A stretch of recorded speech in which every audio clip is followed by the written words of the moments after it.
Hello, my name is Paula Gutlu.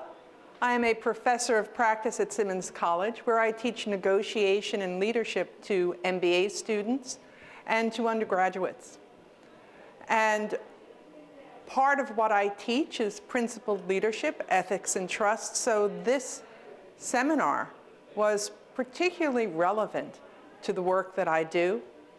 I appreciate very much the dignity lens that Donna Hicks gave us, and the idea of connecting to self, connecting to others, and connecting to a higher purpose. I think that's very relevant to the work that we're all trying to do to raise the next generation with ethics and a sense of purpose and values. I like very much the framework that I heard from the other speakers, the idea of professors as role models and mentors for students in demonstrating principled leadership and ethics and building trust.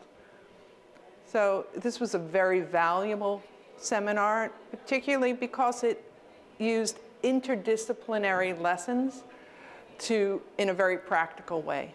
So I'm very grateful to RCC and IECO for producing it. Thank you.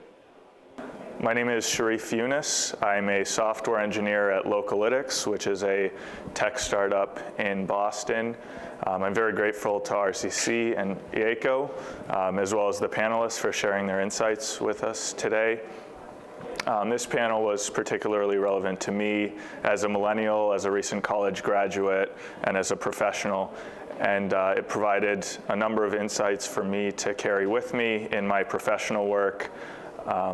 Two that stand out are Donna Hicks' emphasis of the importance of human dignity and honoring human dignity in others and in the connections that we make. And I can apply that with my coworkers and friends, family, as well as Leon Goldman's emphasis on the importance of role models, of being a role model to others, and also having role models in helping us be inspired to be ethical in the workplace. And I left with a great sense of optimism about the future, that we do face challenges certainly in business ethics, but that there are great people thinking about these questions and communicating their ideas and resolutions to others, and that there is definitely a lot that I can do personally to help ethics flourish in business, both personally and in how I relate to others. So I had a great time. Thanks a lot. My name is Madeline Snow. I'm at the Lowell Center for Sustainable Production at UMass Lowell, and I work with companies and organizations around sustainability and energy issues. And every colloquium that I go to, I come back with lots of ideas about how to apply all these wonderful theories and concepts and practices in my work. So thank you very much. Hi, I'm Sandra Welcome. I'm a professor at Boston College, where I teach business and society and leadership. And I was really inspired by the colloquium this morning, particularly on the idea of having our students reflect on their purpose, their broader purpose, so that they can overcome many of the fears that they have about maybe about failure, about achieving enough, and actually become productive members of society that are serving and caring about others. So it was a very inspirational morning. Thanks so much. My name is Alejandro Cañadas. I'm professor of economics and finance at Mount St. Mary's University, and I'm also teaching business ethics in the MBA program.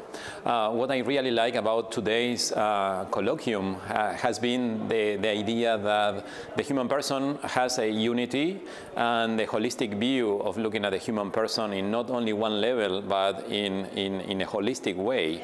So we take care of the dignity of the human person, but also their necessities, and those necessities go beyond physical necessities to maybe spiritual necessities, relationships, and also the need for happiness.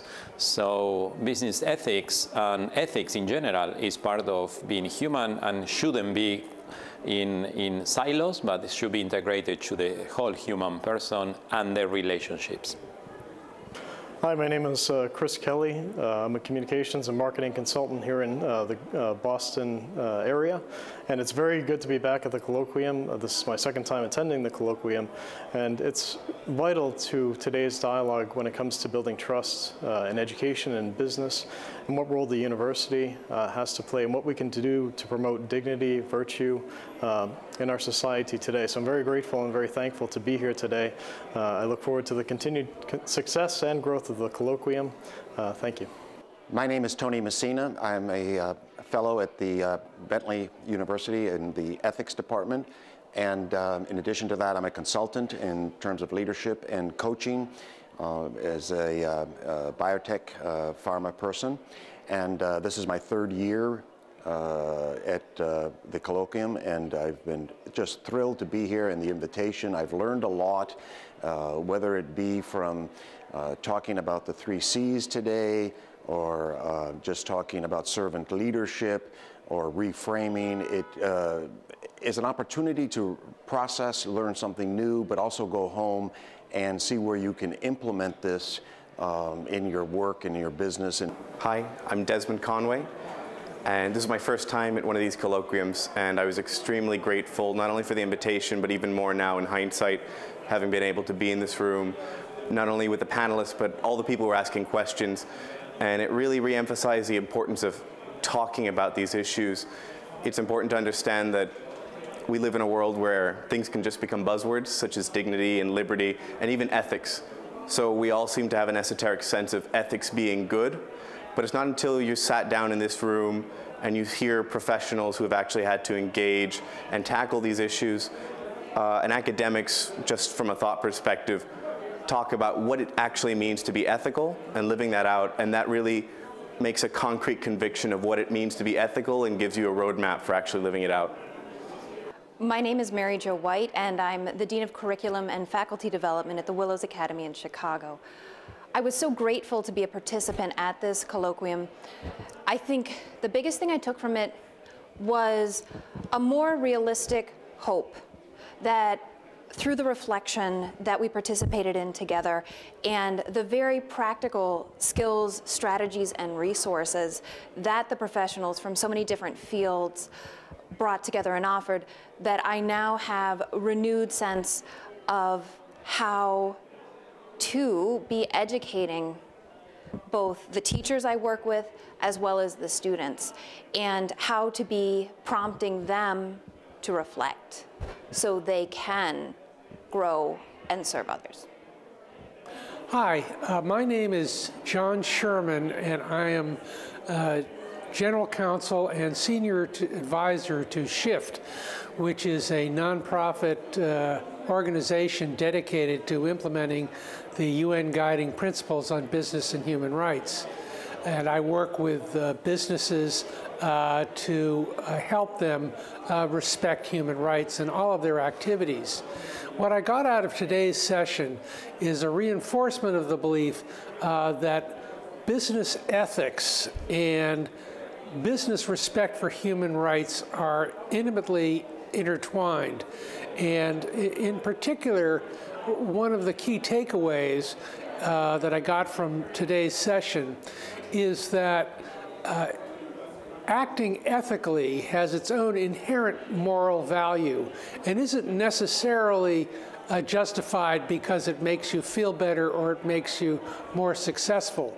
And this is the same issue that comes up in trying to convince businesses to respect human rights. Yes, it does in the mid to long term make them more money, but that's not the reason you do it. The reason you respect human rights is because it's the right thing to do. Thank you. Yes, hello, I'm Faisal Al-Warith. I'm the Executive Director of RCC at Harvard, and I'm very happy to have participated in this gathering today, as I find business ethics is extremely important in nowadays society. The meeting has been really relevant, the fact of having so many different approaches and the fact of making this so interdisciplinary, which sometimes is also one of the important strengths that we have to talk about. And I also believe that these issues being tackled from different perspectives, and so there are so many different approaches that I really think this is very interesting for all of us, and I am sure that this is going to continue being an important event, bringing people together, and of course we'll be delighted to continue hosting this at RCC at Harvard. Thank you. I'm Maria Hajbablu. I teach at the University of Cyprus. I consider myself a scholar and activist. And this is my second participation in the colloquium. And today, especially, what I got from the presentations, which were extremely rich, and the discussion after and the questions, is that we are all co-learners. But most importantly is the fertility of ideas across the different disciplines, and also how can we begin a dialogue between our inner and outer world to really enrich our self-development, our workplace development, and our communities. So I believe that what Donna Hicks presented with regard to the value and strength of our inherent worth of dignity is, I think, something that for me is extremely important to follow and spread in all the disciplines. Hi, my name is Robert McNulty from Bentley University. And I want to thank the RCC and IECO for another outstanding colloquium.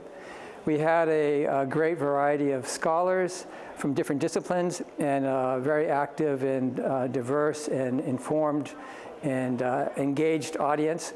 And the discussion was extremely valuable and rich, I think in part because we find ourselves in a time of great tension in many respects, political, social, and even emotional. And it draws attention to the fact that we need to work harder to find consensus on an ethical level. And it's through conversations such as this that we can get to the deep core of ethics that I think is shared across disciplines, across communities, and around the globe. And so I want to thank the organizers of the colloquium for putting this together, and I think it was a valuable contribution. Thank you. So my name is Kushina. I am a psychiatrist from Brazil, and I am very grateful to be part of this colloquium.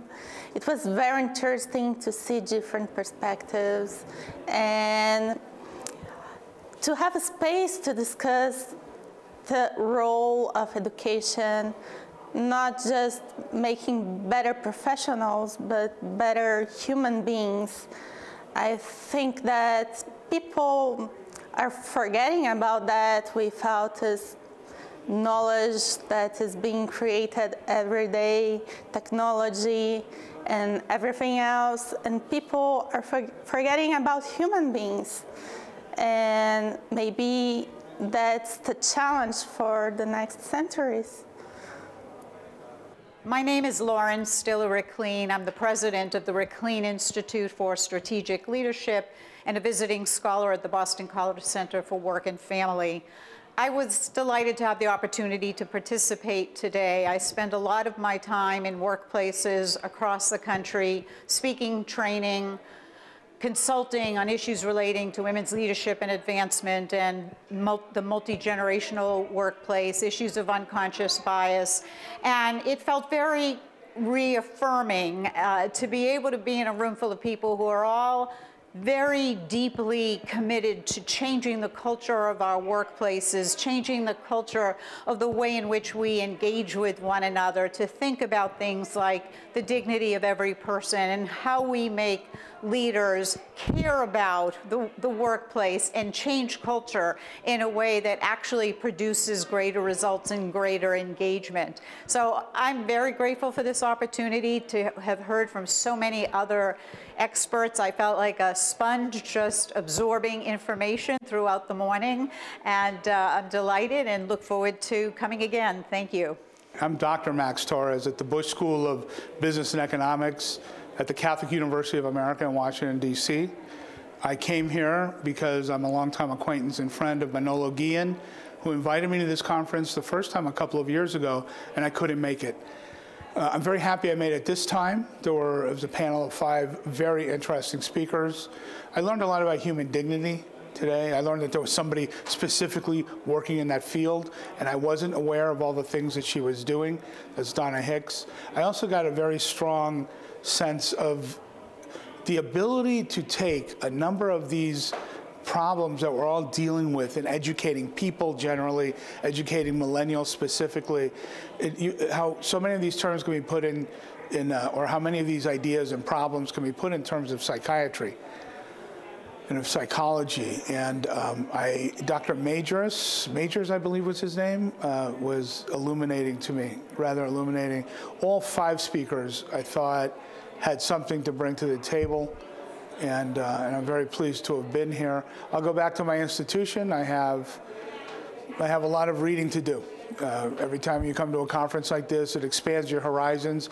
You talk to people who you've never met before. You hear about books you've never read before. You hear about schools of thought that you're unfamiliar with. And you realize, well, I have a lot of work to do in front of me, and I'm taking that away. So thank you very much, and I hope that some opportunity like this comes your way.